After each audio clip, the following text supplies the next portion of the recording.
If you've been wondering what it would be like to be in a coma where the soundtrack was written entirely by a sentient vanilla candle, you're in luck, because that candle exists, and his name is Ed Sheeran.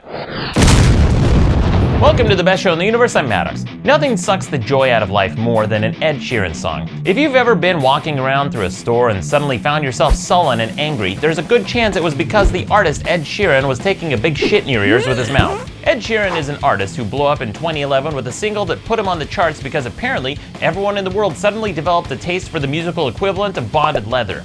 All of his songs are varying shades of awful, oversaturated with saccharine folksiness and lazy platitudes engineered for mass appeal. It's music you'd find in the bulk aisle, consumed by people who own multiple desk calendars and hate Mondays. These are people with unrefined musical tastes, about as discerning as an animal that eats out of a feed bag. His songs have been the soundtrack to every wedding since 2015 because every sentimental douchebag identifies with his lyrics and thinks they apply uniquely to him or her. I've had the displeasure of having Ed's voice non-consensually stuck in my head on several occasions, so I thought I'd give a critical analysis of a few of his worst songs. It was hard to narrow these down because all of his songs tied for worst. But the first song I picked was Thinking Out Loud. It's approximately 5 minutes too long, and the obnoxiousness is already off the charts by the third line. The line says, "Will your mouth still remember the taste of my love?" Will your mouth still remember the taste of my love? Will your mouth still remember the taste of my love? He's talking about cum. All you idiots are dancing to a song about cum. All 2.8 billion of you. The music video has 2.8 billion views. Billion. You fucking idiots. The song made every single part of my body cringe, especially my glabella. But the line in the song that makes me the angriest is this. People fall in love in mysterious ways. Oh, people fall in love in mysterious ways. Wow, what a cool line. I wonder if he could be talking about aliens, or is he talking about God? Like, God gives a shit about who you shack up with. Like, every idiot in the heartland isn't going to immediately read into that as a statement about God. We know. You're not being clever. We don't need a detective to figure it out. Except everybody thinks they're being clever when they nibble up Ed's short trail of idiotic breadcrumbs to his ham-fisted conclusion. Wink, wink, get it? It's God. He made you fall in love. Yeah, well, what about breakups, Ed? Do people fall out of love in mysterious ways too, dipshit? Did God intend for me to date a girl for a few months who then made a stack of my PlayStation games disappear in mysterious ways too, idiot? The main refrain of the song has the line, "We found love right where we are," except sung like a commercial jingle. Basically, Ed's tipping his hat towards the improbable belief that your soulmate just happens to live in proximity to whatever town you grew up in. People who listen to the song romanticize the idea of marrying their high school sweethearts, who's a person you only know because of the socioeconomic circumstances that forced your parents to settle down in whatever shithole town you were born in. Essentially, the song is saying you don't need to travel or improve your class or social standing. It's about staying put and looking for someone right where you are. You know what? Good. You morons stay home and marry your sister, and that leaves more hot Brazilian babes for me. The next song is called Shape of You, and it's tied for first place for shittiest song, along with every other Ed Sheeran song. The title Shape of You alludes to the same basic shape all humans share, so it's basically a song about his attraction to chalk outlines. The song starts out with the line, "The club isn't the best place to find a lover." Wow, a verse that actually kind of makes sense. After all, a club isn't a good place to find a lover. It's loud, crowded, and obnoxious. So where does Ed go? Well, he tells us in the very next line, a bar. The club isn't the best place to find a lover, so the bar is where I go. Ah yes, the bar. It's like a club with stools. Less than 12% of people find their partners in bars, but Ed Sheeran thinks he's got it all figured out. Bars. I especially like how he says, "So the bar is where I go." So the bar is where I go. Ah yes, Ed Sheeran, where do you go to find a lover? Me? I go to the bar. Except he doesn't even go to a bar in the music video for the song because it shows him going to the gym. Cool lyrics, Ed. Then there's a line in the song that says, "We push and pull like a magnet do." We push and pull like a magnet do. Ah yes, you know how a body push and pull.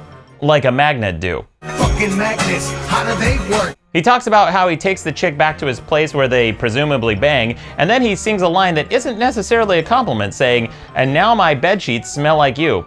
Cool date, bro. He then goes on to talk about his first date with her and how he takes her to an all-you-can-eat buffet. The actual lyrics are, "You and me are thrifty, so go all you can eat." And then he says he fills up her bag at the restaurant. And I'm not making this up. The lyrics literally say, "Fill up your bag and I fill up my plate." And by bag, I can only presume he means either her feed bag or her purse. Either way, it's not a good look. And in case you're wondering what kind of buffet he took her to, it's a Chinese buffet. Because a few lines later, he says, "We talk for hours and hours about the sweet and sour." Wow, what a killer date. Ed's a regular Jack Kerouac. So all these morons who dance to this dumbass song in clubs are grinding to a song about a guy banging some stinky chick he met in a bar and then taking her to a Chinese buffet so she can eat out of a feed bag like a fucking horse. Then they have a conversation about sweet and sour for several hours. What a stupid fucking song. What kind of idiot would write a song like that? Oh, that's right, Ed Sheeran. Ed Sheeran would, because Ed Sheeran did. The final song I'm going to cover in this video is perhaps his greatest love song, because it's really about somebody he truly loves and cares about. Almost every single verse of the song gushes tender feelings and affection about this person. And the name of this person is Ed Sheeran. That's right, Ed Sheeran wrote a love song about himself. Now, let me be clear, this is 100% something I would do, except on purpose. I don't think Ed intended to write a love song about himself, but that's what the resulting song is. 4.5 minutes of Ed jacking off right in your ears. The music video starts out with a home video of a baby. Already off to a bad start because you're thinking, oh fuck, babies. But then you realize it's not just any baby, it's Ed Sheeran, and you're watching his home videos. Apparently there isn't a single minute of his upbringing that wasn't documented on video because Ed shows his entire life, including his first step. A step that will eventually lead him to a Chinese buffet. And as milquetoast as this song is, it even had some controversy because an artist named Matt Cardle accused Ed Sheeran of lifting the hook from a song he wrote called Amazing. I put the selections side by side and I adjusted the tempo a bit, but they do sound almost identical. How did you forget me? Came out of nowhere like lightning. Jeans holding me closer till you found me through all the noise you had. I listened to the tracks closely, and in my expert opinion, both of them suck shit. Unfortunately, Sheeran and Cardle settled out of court, which is unfortunate only because I was hoping they'd somehow both lose. There is one thing I do like about the song though. It's a line that reads, "I will remember how you kissed me back on 6th Street. The street is significant to Ed because that's where he wrote the song in Colorado. In fact, he even got a tattoo of it on his arm, except he got the street name wrong and it was actually 6th Avenue, not 6th Street. Oops, way to go, dipshit. And speaking of Ed's tattoos, in an interview with The Sun, he discussed the meaning behind some of them. For example, he said he got this tattoo of the England crest to commemorate his tour at Wembley, but he says the England crest is 3 lions, but I got 1 instead. So, not the England crest? Just a lion. Then he got this tattoo after his tour with a band called Rixton. Ed is quoted as saying to the band, "Let's get a tattoo. We should get lads on tour, because we are lads on tour."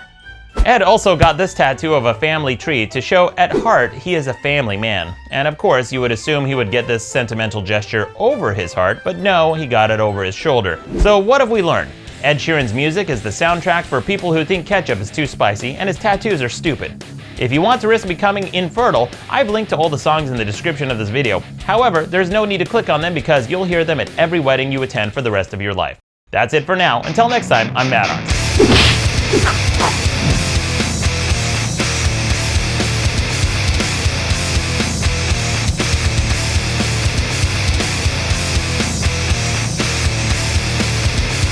Fucking hate this song. It makes me so angry it gives me a boner. I am fully aroused.